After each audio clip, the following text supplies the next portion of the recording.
Hi guys, today we are going to focus on writing conclusions for hypothesis tests.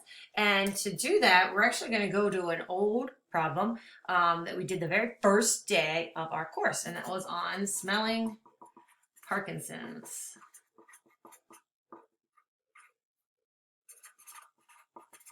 And in the smelling Parkinson's problem we did, it was a woman who said, I can smell Parkinson's. And she did smell 12 t-shirts from a science lab who had some had Parkinson's and some didn't, but she did end up getting 11 out of 12 correct of the t-shirts.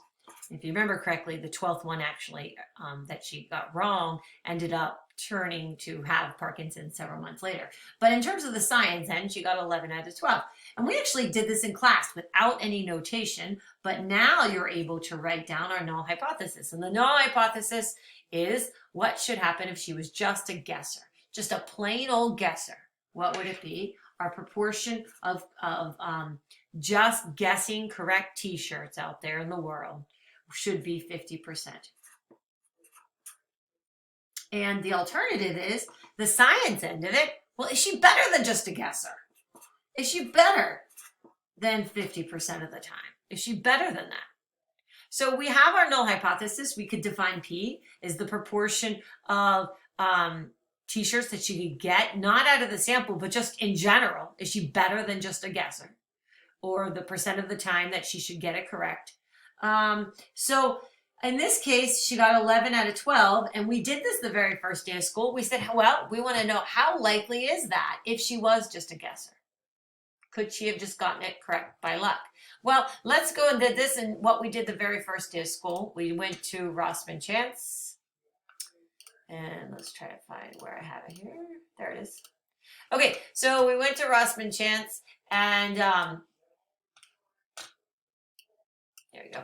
And we're going to assume she's just a guesser. Let's do 12 t-shirts, and let's take a look.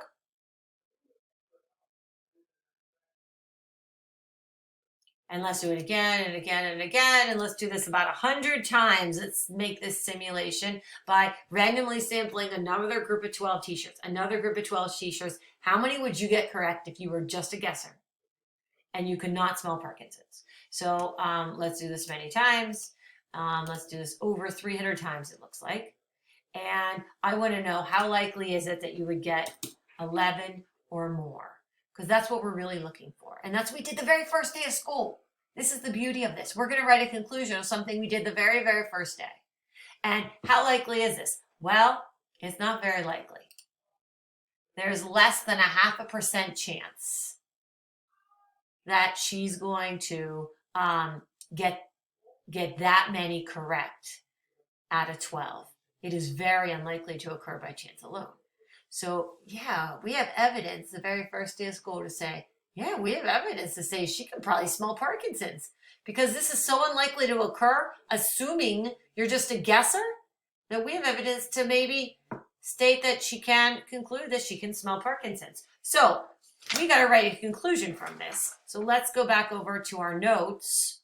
Oh, by the way, well, no, I'll do that for the next one. Okay, so what you need to do is to pull out the sheet that I shared with you last week. The front or part of the worksheet said template for confidence intervals. And then another sheet is on the back, and that's how to write a template for a conclusion. I really recommend that you print this out or write this down and have this on hand, because this is a very efficient way to be able to justify to the reader how to write a conclusion. So your choices are in the conclusion. You're either going to fail to reject the null. That means we're in support of the null. We don't have evidence to go against the null. That means it could have happened by chance alone. Or we're going to reject the null hypothesis. So that's our two choices. We're going to fail to reject the null. Let me write those down. Fail to reject null. Or we're going to reject the null. The null hypothesis. And in this case, this was so unlikely to occur that we're going to reject the null. Now, why did we reject the null? Because we actually calculated from our simulated data. We actually calculated something that you're going to calculate in our next lesson, you actually calculated, without even knowing this fancy word, you calculated the p-value. The p-value in our case was very, very tiny. If I remember correctly, it was like 0.004, 0.005, I think it was 0.05 from our simulation. So this was so unlikely to happen, we're going to reject the null hypothesis. So let's write down this conclusion. We're going to use our template. I'm going to steal the template. Now I know this pretty well, but use your template. You're allowed your notes, you might as well. You're going to write since our p-value. And what is our p-value? How likely it is that we obtained our sample, assuming she's just a guesser. So our p-value is how likely this is going to occur. How likely would we get 11 out of 12 or worse or more, assuming the null is true. Okay, so since our p-value is less than a typical line in the sand is 5%, since our p-value is less than 0.05, we have sufficient evidence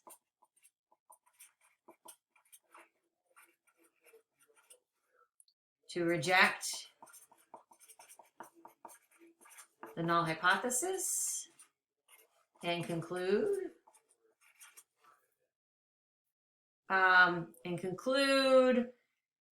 that the proportion of guesses that she makes is great. The proportion of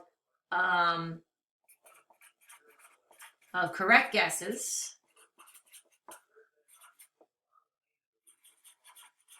is greater than 0.5. It is greater than this. We're going to conclude the alternative. So that's what our template says. It says, since our p-value is small, we have evidence to reject the null, and hence we're going to conclude the alternative. Okay, let's just do another example real quick. All right, so our next problem is can you determine a difference between tap water and bottled water? And I've had students do this one before. They're going to get 2 containers of 3 glasses, all looking the same. 2 of them are going to be filled with tap water, and 1 of them is going to be filled with bottled water. And in this case, what should happen if you're just a guesser? So if you cannot guess bottled water from tap water, our null hypothesis is 1/3. You should be 1/3 get it correct by just luck. Okay, but if you really can determine if it was bottled water, our proportion of getting it correct should be, out of all people, out of all the guesses you can possibly do, should be greater than 1/3. If you think you can guess bottled water, it would be better than the guessing. So we actually did this. Students of mine have done this before, and they did it for 25 students and got 11 out of 25. Which is what, 44%, right? So 44%. So that looks like it's better than 1/3, but is it enough? Well, I don't know. So our objective here is to say, what do we need to find to make a conclusion? We need to say, how likely is this? Assuming our null hypothesis is true. So assuming this is true, how likely is it that I would get this result? That's what we need to calculate to make a conclusion. And if this is likely to occur, then we're going to have to fail to reject the null.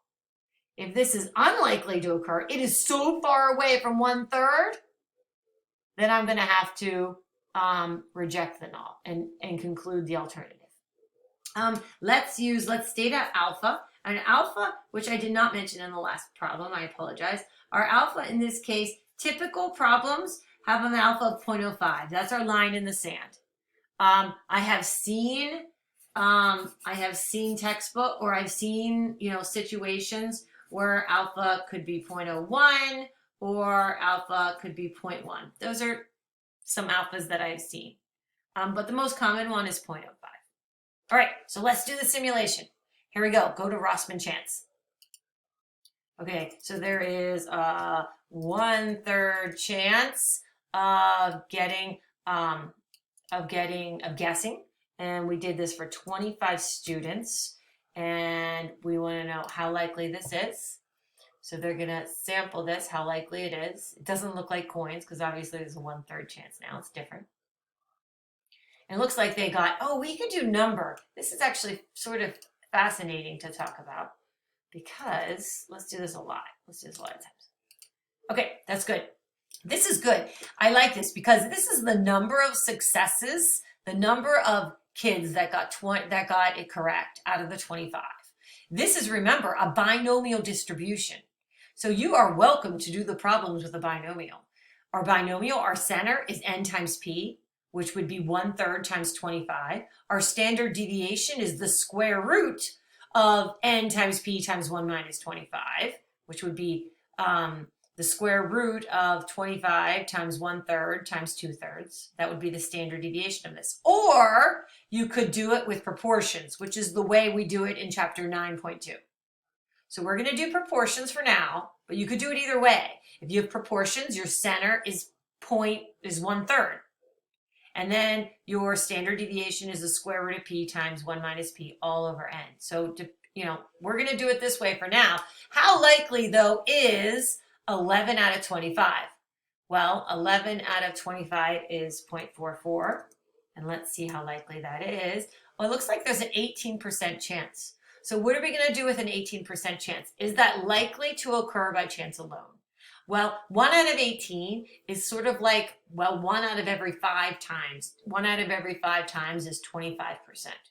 So 1 out of every 5 times, this could have happened by chance alone. Let me go to my screen here. So pretty much my p-value from our simulation is about, I think it was like 18%, 18, I forget. We'll just say 18%, but it was 18 something. Okay, was about 18%. So that's like almost like 1 out of every 5 times. This 0.44 is going to occur, assuming what? Assuming you're just a guesser. So that could happen by chance. That could have happened. This result could have happened by just chance. So what are we going to do? Are we going to fail to reject or reject? Well, we have to fail to reject. We do not have evidence to go against this claim. This was not that significant.